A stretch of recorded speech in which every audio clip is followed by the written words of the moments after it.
આકાશવાણી ભુજ સ્થાનિક સમાચાર આરતી ભટ્ટ વાંચે છે। નમસ્કાર। સ્થાનિક સ્વરાજ્યની ચૂંટણીના પરિણામો આજે જાહેર થઈ રહ્યા છે, જેમાં જૂનાગઢ મહાનગરપાલિકા, 68 નગરપાલિકા અને 3 તાલુકા પંચાયતની ચૂંટણી માટે મતદાન યોજાયું હતું। 66 નગરપાલિકાની ચૂંટણીમાં ભાજપ સરસાઈ મેળવી રહ્યું હોવાના અહેવાલ મળી રહ્યા છે।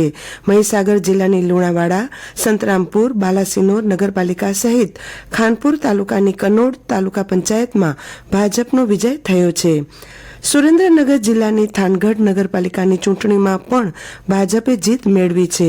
નગરપાલિકાની 28 બેઠકોમાંથી 25 બેઠકો પર ભાજપની જીત થઈ છે। દરમિયાન બિલીમોરા નગરપાલિકાની ચૂંટણીમાં 33 બેઠકોમાંથી 27 પર વિજય મેળવીને ભારતીય જનતા પાર્ટીએ સત્તા જાળવી રાખી છે। જૂનાગઢ મહાનગરપાલિકામાંની 60 બેઠકમાંથી ભાજપે 48 બેઠક જીતી છે, જ્યારે કોંગ્રેસે 11 અને અપક્ષે 1 બેઠક પોતાના નામે કરી છે। રાજ્યની સ્થાનિક સ્વરાજ્યની ચૂંટણી માટે આજે મતગણતરી થઈ રહી છે।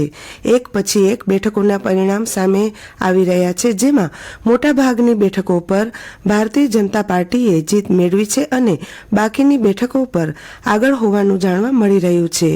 કચ્છમાં પણ 2 નગરપાલિકા અને 3 તાલુકા પંચાયતની બેઠકો માટે ચૂંટણી યોજાઈ હતી। સાંભળીએ વિશેષ અહેવાલ।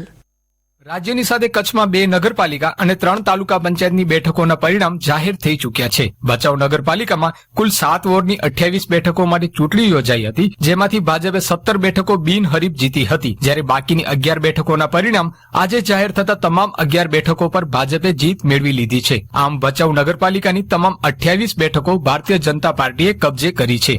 રાપર નગરપાલિકામાં કુલ 28 બેઠકોમાંથી 21 બેઠક ભાજપે જીતી લીધી છે, જ્યારે 7 બેઠક કોંગ્રેસે જીતી છે। આ પહેલા 1 બેઠક બિનહરીફ થઈ હતી। કચ્છની 3 તાલુકા પંચાયતની પેટા ચૂંટણી યોજાઈ હતી, જેમાં 3 બેઠકો પર ભાજપે જીત મેળવી છે। માંડવી તાલુકાની દરસડી બેઠક પર વિનોદ જબુવાણીને 2336 મત, મુન્દ્રા તાલુકાની મોટી ભોજપુર બેઠકમાં નારાયણકાના શાખરાને 1789 મત અને ભચાઉ તાલુકાની લાકડીયા બેઠક માટે હરિભા ગઢવીએ 1658 મત મેળવી વિજયી બન્યા છે।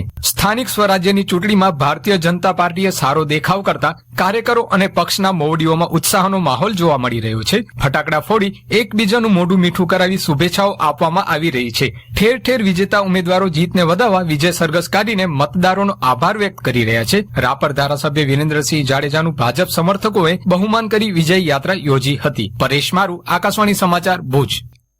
કચ્છ કલેક્ટર અમિત અરોરાના અધ્યક્ષસ્થાને કચ્છમાં પ્રાકૃતિક ખેતીનો વ્યાપ વધે અને મહત્તમ ખેડૂતો પ્રાકૃતિક ખેતી સાથે જોડાય તે હેતુથી માસિક સમીક્ષા બેઠકનું આયોજન કરવામાં આવ્યું હતું।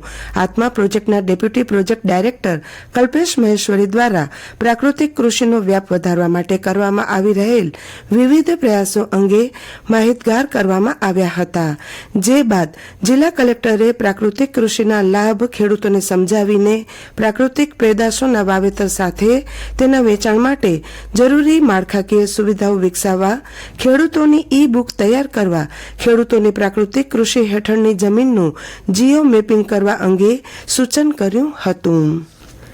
ગાંધીનગર ગુજરાત સાહિત્ય અકાદમી અને કચ્છ યુનિવર્સિટીના સંયુક્ત ઉપક્રમે માતૃભાષા સપ્તાહ નિમિત્તે આગામી 21મી ફેબ્રુઆરીના સવારે 10:30 વાગે માતૃભાષા મહોત્સવ 2025ની ઉજવણી નિમિત્તે કચ્છ યુનિવર્સિટી ખાતે વ્યાખ્યાન યોજાશે, જેમાં મૂળ કચ્છી ભાષામાં લખાયેલ લેખક ગૌતમ જોશીની વાર્તાઓનો ગુજરાતી અનુવાદ ડોક્ટર કાશ્મીરા મહેતા દ્વારા કરાયેલ પુસ્તક કચ્છી વાર્તા વૈભવનું વિમોચન કરવામાં આવશે।